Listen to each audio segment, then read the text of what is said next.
So we're going back to the colonial times. What we're looking at here today is a Hunter Colonial ceiling fan.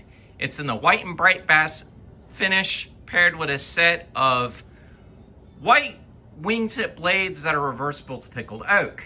It's a 3-speed electrically reversible fan, and it uses a 172 by, I guess, 14 or so millimeter spinner motor. Anyways, let's go ahead and take a look at the fan.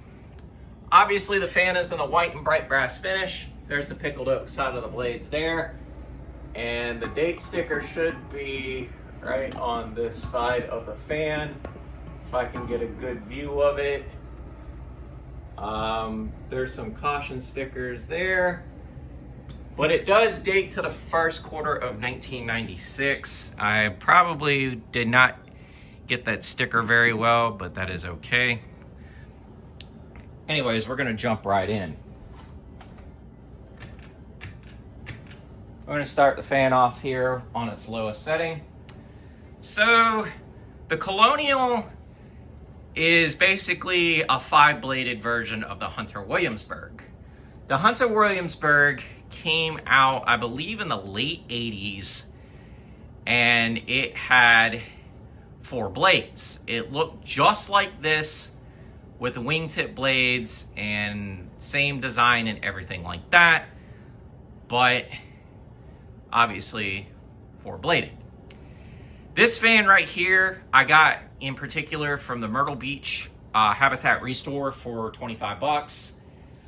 I was morbidly curious on how the Hunter Colonial performs, as I've seen these fans in the wild before in 2 notable places. One of them is Chico's Mexican restaurant up in Greenville, North Carolina. They had the, I believe, polished brass version of this fan all over the restaurant. There had been about 15 or 20 of these in the restaurant there. Great food, very great food. It was probably one of the best Mexican restaurants I've ever ate at. And the other notable install, if you are a part of the Ceiling Fans group on Facebook, you have seen this photo. It's in this place in downtown Wilmington called Top Toad. And this place has a bunch of random fans in it. It has a antique brass Hunter Colonial, a couple SMC Park Avenue 2s, a Fasco parlor fan in brown, the first generation parlor fan with a variable speed knob, as well as a brown 3rd gen Charleston and a bunch of other random installs. It's probably the coolest fan install in all of Wilmington, hands down, besides the Evergoes that are in some sort of mini mart there. But anyways, we're gonna crank this fan to medium and see what this fan does. And then the Colonial has a 6-blade counterpart called the Colonial 2. The Colonial 2 was a Lowe's exclusive and was around about this same time. Just imagine this kind of housing and everything else, but retrofitted for 6 blades.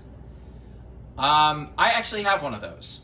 It is in bright brass, and the video of that is also on my channel. I got that a little over a year and a half ago at a restore up in the Raleigh-Durham area. But yeah, the Colonial, I believe, only came in white and bright brass, antique brass, and bright brass.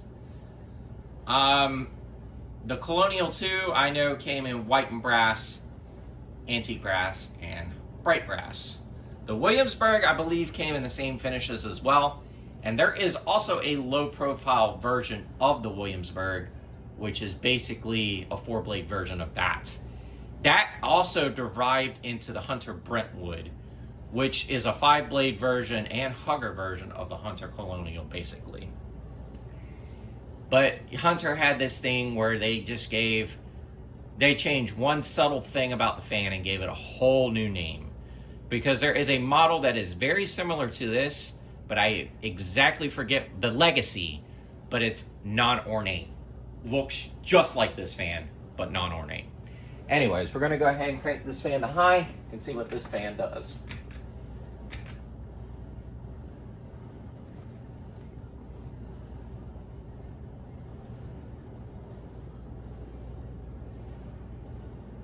And yeah, this fan did come 100% complete.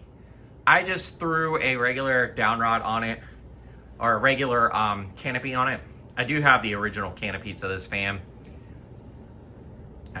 Because I wanted to install this for a little bit, I figured why not throw a regular canopy on it, because I don't feel like switching the mounting system out for it currently. High speed, we're cruising probably about somewhere between maybe 175, 180 RPM.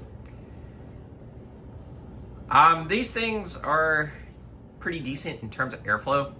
I do know that for a fact, as the one in Top Toad has ran on high speed before, and I could feel a definite breeze off of it. But even from where I'm standing currently, I can still feel a pretty good breeze off this thing. Anyways. And I honestly like the ornate looks of these fans. They're very unique. If I had a guess what retailer may have sold this, I want to say Lowe's, but I could be wrong on that. I think these may have been a Lowe's exclusive as well, but I'm not sure. I think these were also offered in the Hunter catalog as well, but don't entirely quote me on that for sure. If you know any more about these fans, please drop a note in my comments. But anyways, we're gonna go ahead and do spin down.